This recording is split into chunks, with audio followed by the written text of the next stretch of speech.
Hello, freaks, and welcome back. To the final Doctor Who Watch review for Series 2 of Doctor Who. Yes, it is. It is the end, but the moment has been prepared for. No, not really. It's not the end. Not yet. Not quite. That's the This is the end. Beautiful friend, the end. Sorry. Yes. Okay. I was skipping forward a bit there, but it is the end of Series 2, which means, of course, that we have reached kind of an interesting one for multiple reasons. Kind of a big one, actually, as well. It is, of course, the Time Meddler. Yeah, the old cover there. So, 4 parts, and it features the meddling monk, obviously, kind of introduces Stephen to the TARDIS team. It's a very odd introduction, actually, isn't it? It is. It's really weird. It's not your sort of general one. It's like he's somehow he's in the TARDIS. He stumbled into the TARDIS when they were saying goodbye to Barbara and Ian. That's supposedly what happened, and he's sort of stowed away in there, and then sort of come out. And they're like, "Oh, hi, Stephen. I guess you're part of the team now. Welcome." And they just get on with their day. But Stephen is immediately sort of doesn't believe that the TARDIS can travel through time. He's quite bolshy, isn't he? He is. Vicky and Stephen make a good team. They make a great team because Vicky does not put up with any of it. She doesn't get steamrolled by him, which, is great. I think Vicky's great in this one. Yeah, I think Vicky's great just in general, to be fair. Yeah, just in general, yeah, absolutely. Yeah. I really enjoy her. Yeah, she's really good in this one. But they have they bounce off each other really well. The back and forth between them is fun. But yeah, so basically this is an interesting one because, of course, and I mean, spoilers for, I can't remember how old this one is now, but Spoilers, sweetie. Yeah. Yes, it only came out, it's 1965? Yeah, 1965. Yeah. So if you haven't caught up yet, I mean, to be fair, you hadn't watched it, No, I hadn't watched it, but I wasn't that worried about spoilers, though. No, that's true. Things that are that old. Well, to be fair, there is a case of like if you're you're into the New Who and then you're going back, you want some of the surprises still. Yeah, I get that. Spoiler warning anyway. Look, if you're watching this, you probably don't mind about the spoilers. Obviously, we get to see that there's another TARDIS. The meddling monk has a TARDIS, the Time Meddler, whatever you want to call them. He also has a master plan. Yeah, he does. Which made me think he was the master in disguise again. Yes, of course. The master hasn't been invented yet, which, we've got a little while to go yet. But yeah, no, this what did we think of it then? Because we sort of babbling, but what did we actually think of this one? Yeah, I really enjoyed it. I thought it was good fun. Yeah, it's a fan favourite. It's not one of my favourites. I did really enjoy it. It's not like the Web Planet where I'm like, oh, this is not going to be a scathing review. Okay, we're not going to be. I mean, that wasn't really a scathing review. I was very polite, but I've put myself totally off after that remark. Right, yeah. Anyway, I do enjoy this. It's a good fun. I think it's an interesting one because. We've had a few sort of showstoppers. I mean, coming from, the Chase, where it was a big bombastic, romp. This is an odd one. It's written by Dennis Spooner, who obviously did the Romans. Where are you, the Romans? Oh God, that's gonna fall everywhere. Yeah, there we go. So obviously there's a lot of humour. There is a lot of humour, and it's an interesting one as well because unlike a lot of the series or the series to this point, the antagonist isn't really evil as such. Yeah, they're just very they're just very cheeky and trying to mess with time and blah blah blah. You know, Yeah, it's I was quite like, fun. yeah, it's just a kleptomaniac going through time. Yeah. And also, I mean, some of his schemes are like really great. You particularly I liked particularly love the fact that he decided to put some money in a bank and go and get compound interest from it. Exactly. It's like, yeah, I mean, you know. I mean, think you know, you most of can't us fault probably his. would, to You, be you fair. can't fault him. But yeah, I mean, it's very tongue in cheek. The monk, played by Peter Butterworth, I think he was in quite a few of the Carry On films, if I'm not mistaken, and I think quite a bit of comedy. So obviously he's great for this role. He you know, he's not evil. He's kind of cheeky. He's kind of like, you know, he's very pleased with himself. I love the banter between him and the Doctor, actually. I really enjoyed that. Yeah. We really do get our first taste here of another, you know, rogue Time Lord. Obviously, they haven't been named yet. So, you know, we still don't have the name of the Time Lords or anything, you know. But we do find that he, you know, we get a bit of a nudging of, yeah, we said that, you know, they came from another planet. Well, of course, other people have TARDISes, so obviously it's great. I mean, it is so interesting to see how the lore starts and things like that. I think it's interesting as well because it's like these small little jabs forward of like his, you know, a few things to start with about, you know, adding to the mythos. And obviously at this time, you know, we didn't have Gallifrey and the Time Lords and, you know, the Master and everything. So obviously these are all sort of precursor things. And I did turn to you, didn't I? And I said, you know, can you imagine at the end of episode 3, because that's when the cliffhanger happens, where they see that he has a TARDIS, and you imagine... you know, people at the time going, "Oh my god, there's another one!" You know, it's like, oh wait, he's he's the same like alien as the Doctor or whatever. You know, he comes from the same planet. That control panel was high though. It was, yeah. It's like Vicky peering over the top of it. I did rather like the fact that the Time Meddler had just a load of like stuffed in the corner of the room. Yeah, it's like literally just gone through and got like, you know, met Michelangelo and, you know, that sort of thing. Yeah, but I liked how he just had bits and pieces stuffed in his little bits of art. Yeah, and like statues and everything that he'd, you know. But it was fun. And it is just a really light-hearted, fun story, I think. I really liked actually the side character. I forget her name, but the one back at the camp. Yeah, I really liked her. She's like, I loved her. I thought she was great. I loved the little interaction early on with the Doctor and her. And I thought she was great. It's interesting because I didn't really remember her all that well from. To be fair, I'd seen this one bloody ages ago. Like, this is one of the earlier Hartnells I'd seen. Because, like, when I'm saying I've seen a lot of these, I've seen them from different times. So some of them I've seen really recently, and some of them I haven't seen for bloody ages. And this is one of them. I did actually start watching this one again not that long ago, but I stopped fairly quick. Not because of the story or anything, just I can't actually remember why, but probably because I was thinking of doing the, you know, Doctor Who Watch Review stuff at the time and thought, well, I better save it.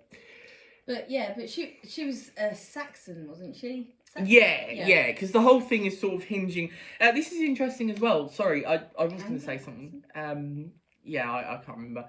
But this one was fairly interesting as well because it's, I think, the earliest of the pseudo-historicals, really.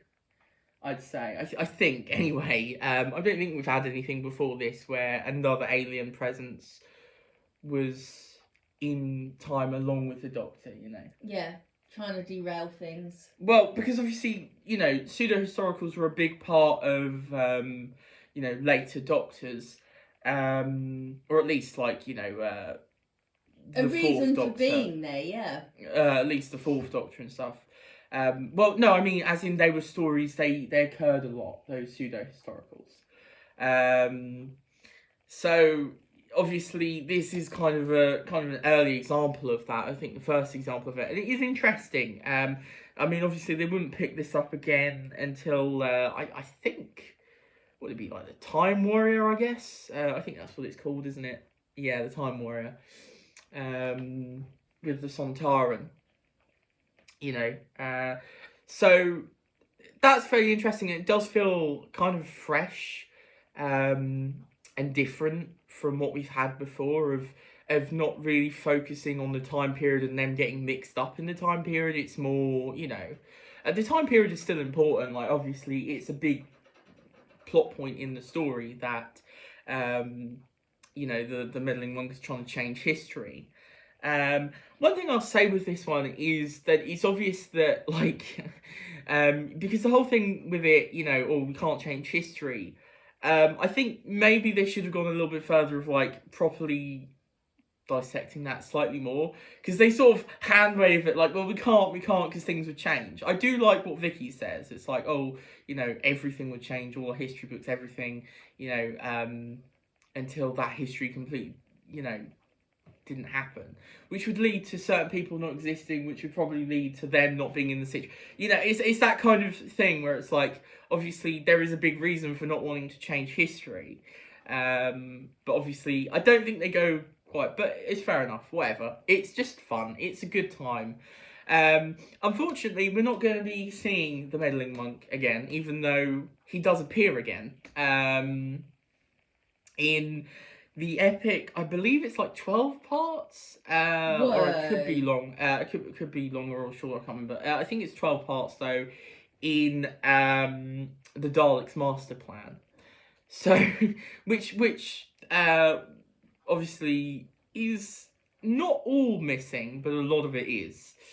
And interestingly, I guess it's never gonna be fully complete unless I guess, well, at least like live action wise, like I suppose they could find more reels and stuff, but like at least for one of the episodes, the Feast of Stephen, that's just non-existent anymore, because I think it was like it was like a private thing. It was just like, I can't remember. Anyway, the point is, we're not going to be seeing this guy again, even though he does return. So yeah, but I mean, we will listen to the story at some point, I guess, hopefully. In a story with another master plan. The Daleks' master plan. Yeah, I know, but it's like, it's interesting, isn't it? I believe they team up, the Doctor and the meddling monk. I think he's sort of good in this one. In that one, I can't remember. It's not I can't remember. It's more that I don't know. I'm not the. I don't have the biggest knowledge on it.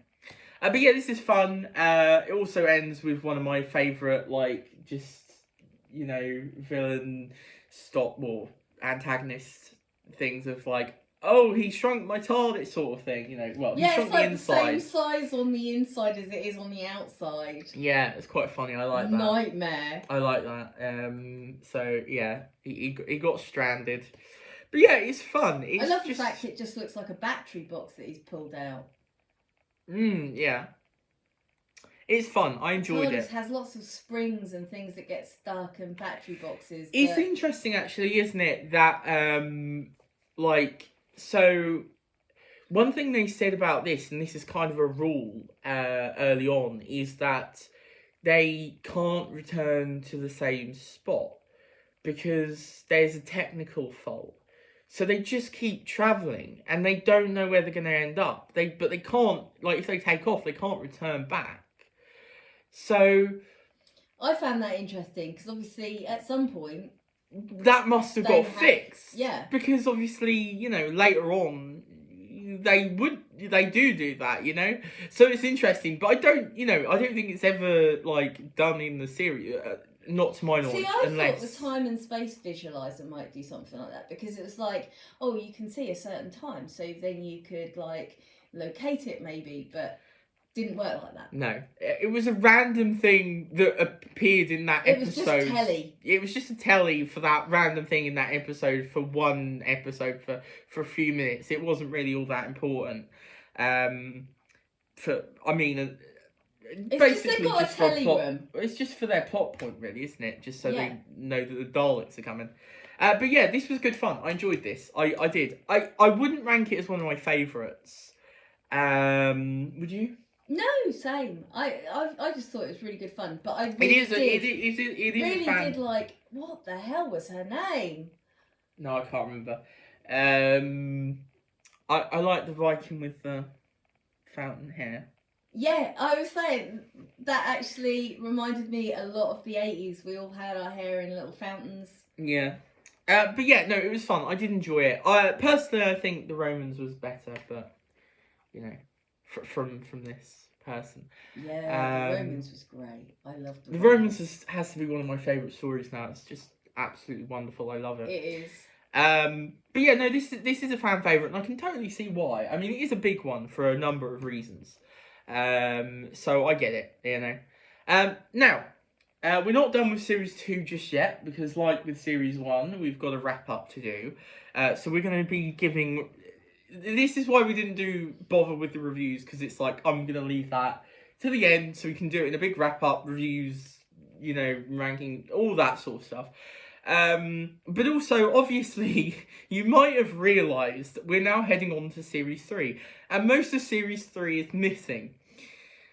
So, that might be a bit difficult. Basically, what I'm going to do is I'm going to treat it a bit like a Sylvester McCoy series, where it's just going to have 4 stories. 4 stories, you ask? It doesn't have 4 existing stories. Well, that's because I'm adding the 10th planet to that list. Technically, it's in Series 4, but I'm just going to count it as part of Series 3, because obviously, you know, it's the last William Hartnell.